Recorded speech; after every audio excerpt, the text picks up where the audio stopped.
गोंदिया जिल्ह्यातील 3 प्राथमिक आरोग्य केंद्रांचे पालकमंत्री धर्मराव बाबा आत्राम यांच्या हस्ते करण्यात आले लोकार्पण। आदिवासी बहुल नक्षलग्रस्त गोंदिया जिल्ह्यातील ग्रामीण भागात राहणाऱ्या नागरिकांना चांगल्या आरोग्य सुविधा मिळाव्या यासाठी गोंदिया जिल्ह्यातील तयार करण्यात आलेल्या 3 प्राथमिक आरोग्य केंद्रांचे लोकार्पण पालकमंत्री धर्मराव बाबा आत्राम यांच्या हस्ते करण्यात आले।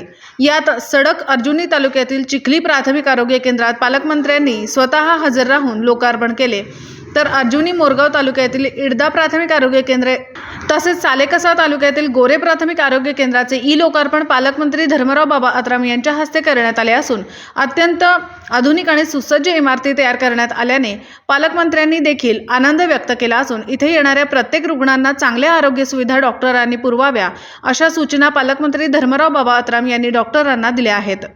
अमरदीप बडगे, गोंदिया प्रतिनिधी।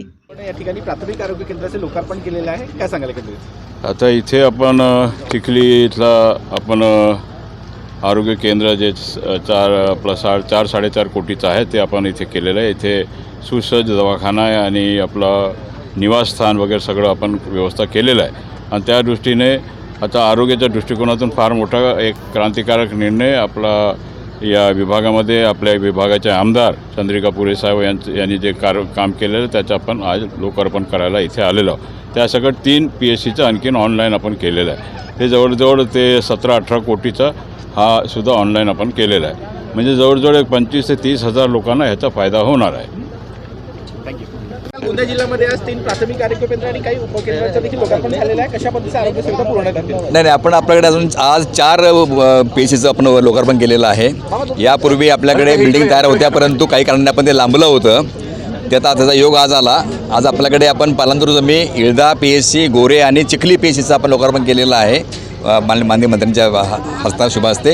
याचबरोबरीने आपण पंचसमिती अर्जुनी मोरगाव BDO कार्यालय पण आपण त्याचं लोकार्पण केलेलं आहे आणि ह्या सुविधा लोकांना आपण उपलब्ध करून दिल्या, त्याचा लोकांनी लाभ घ्यावा अशी माझी विनंती आहे। सर, चिखलीची इमारत कधी भूमिपूजन झाला होता आणि कधी बनवून तयार झाली आणि कधी आता भूमिपूजन 17 झालं होतं, परंतु कोरोनामुळे आपल्याला ही बिल्डिंग पुढे त्याचं लोकार्पण करायला काम लांबलं थोडं। त्यानंतर काही ठिकाणी आपल्याला स्टाफची अडचण होती, ते आपण नंतर पूर्ण करून घेतली ना, त्यामुळे आता आपण उशिरा का होईना पण आपण ते सुरू करत आहोत आता।